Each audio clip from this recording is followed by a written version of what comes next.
Dear students, how are you all today? I trust all of you are hale and healthy. I am Mr. Fleming Harris, who is going to take a poem today. We miss you children in the school campus. We means not only the teachers, but also the classrooms, laboratories, auditoriums, grounds, etc. Miss you a lot. Students, hope to see you all back in the campus. The learning environment has been toppled. That modern technology added a competitive edge to e-learning was known. In India, online tutorials like Byju's or MindSpark were gaining popularity before the COVID-19 pandemic struck. However, most boards and teachers were not ready to give it a try. But lockdown changed the perspective. With schools closed for months, e-learning came to the forefront across the world. Even in CBSE schools, students have been the primary movers of this initiative. Teachers grudgingly followed the trend, hoping to return to the classrooms soon. However, such expectations are unlikely to materialize anytime soon. As and when schools reopen, we have to operate with reduced classroom strength to ensure social distancing. It means the scope for classroom education will remain curtailed and e-learning has to fill the gap. So, this is the situation prevailing at present, children. Now, it is time to take up your mobile phones and set up your computer to explore knowledge. Poem 1. Stopping by woods on a snowy evening. Woods means forest. Snowy means snowfall. Before we go into the thing, let me ask you some questions. Have you ever traveled through a forest? How did you feel? Did you have any time to stop and enjoy the beauty of the forest? What was your experience? Yes, nice response, children. Once I went to Kerala, I happened to pass by a forest. I halted my vehicle and had some good photo shoot. Even now I cherish those moments by looking into the snaps taken. Here, one such experience of Robert Frost has been shared in this. Robert Frost used to write a lot of poems on nature. He was born and brought up in a city, but he liked the rural life and its background. He was an American, noted for his realistic descriptions of rural life. He was born on 26 March 1874. He spent his first 40 years as an unknown entity. He received 4 Pulitzer Awards for poetry and was a special guest at President John F. Kennedy's inaugural ceremony. Frost became a poetic force and the unofficial poet laureate of the United States. Some of his famous works are The Road Not Taken, West Running Brook, Mending Wall, After Apple Picking, etc. Students, let me read line by line and explain it. Whose woods these are, I think I know. The poet is asking a question, whose woods these are? But immediately he remembers that the person to whom the forest belongs to. He knows that his house is in a village far away, hence he will not see him stopping there. That is, the owner of the forest will not see him admiring the scenic beauty of his snow-filled forest. The poet unveils his aesthetic sense, which brings out his character. Definitely he might be an organized person. Second stanza. My little hearts must think it queer to stop without a farmer's near. Between the woods and frozen lake, the darkest evening of the year. My little hearts, it shows the intimacy between him and his hearts. The poet reads the mind of his hearts. He thinks that his hearts will think it's strange or different. Why my master has stopped here in the forest?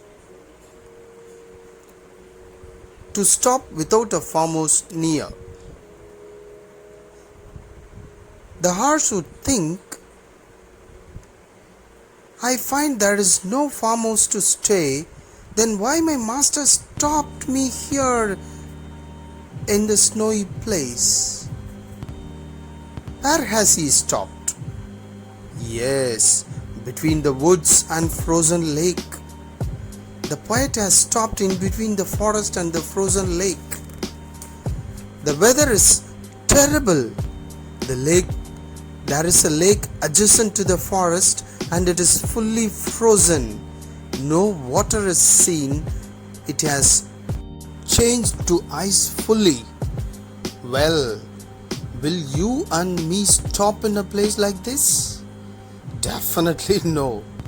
The poet is a believer of creation, I think. He stops in a quite different scenario and place and enjoys the beauty of it. It is a rare case. And he adds one more thrill to it. The darkest evening of the year. The evening in which he stopped his beloved companion horse was the darkest evening of the year. He uses the superlative degree. Friends, if there is a pocket, how we people get scared and make sounds. Even in the day, we could yell and express our fear. But our poet is different. He stops in the darkest evening and admires the scenic beauty. Children, in India, the evening would be bright, but in America, during winter, it would be completely different from ours. So imagine, unquestionably, the poet Robert Frost is a believer of God. He is a believer of creation, lover of nature, and a brave man too. Third stanza. He gives his harness bells a shake to ask if there is some mistake. The only other sounds the sweep of easy wind and downy flake. Here he refers to the horse. What does it harness bells mean? Harness bells mean straps and fittings by which a cattle is fastened to a cart. In our place, if you have noticed the bullocks pulling the cart, it will be decorated with a strap of bells. By the shake and movement of the cattle, the owner would be understanding the mood of it. Now, the companion horse thinks, has something gone wrong? Was it my mistake? Have I missed my way? Why has my master stopped in between the journey? That too in the gloomy, shivering twilight?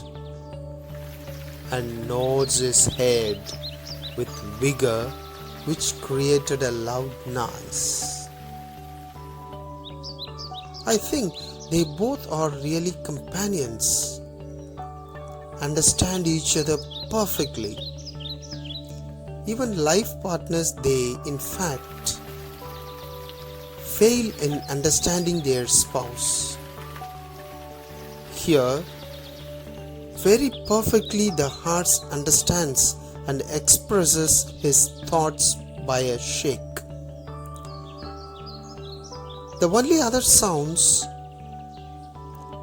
is the sweep of easy wind and downy flake. The poet narrates the situation better by these lines. Already it was a lonely place.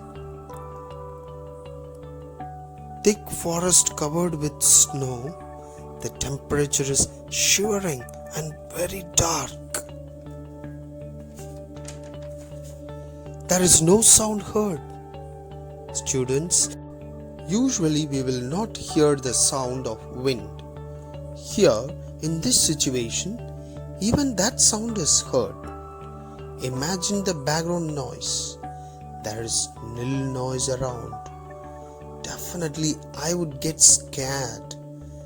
But our poet enjoys that. He could even hear the noise of the snowflake falling. The feather-like snowfall's sound was heard. No one could better narrate the situation than Robert Frost. Let me read the fourth stanza. The woods are lovely, dark and deep, but I have promises to keep, and miles to go before I sleep, and miles to go before I sleep. Here the poet loves that isolated landscape. He wants to stay there itself, but as his horse harnessed bells, he was reminded of his duties and responsibilities in the civilized world. If there is any distractions, entertainment, disturbance, or any favorite thing, it should not stop us or get bogged down and forget about the ambitions or goals, objectives. Most of the time, we forget our goals and enjoy in the worldly pleasure. That's why he repeats the last line twice. He has to perform a lot of responsibilities before he sleeps. Here the implied meaning is, before he dies, he has got so many duties to do. As a father, he has to perform his own role. As a poet, he has to fulfill the society's wish. So he means that. The last two lines of this poem was the favorite lines of our former Prime Minister Jawaharlal Nehru. He wrote these two lines in his desk in block letters, and these lines reminded him of his responsibilities. Here, the rhyming scheme goes like this. In the first stanza, A, B, A. In the second stanza, B, B, C, B. And the third stanza, C, C, D, C. And the final one, D, D and D, D. And this is all for today, students. Have a nice day. Bye bye.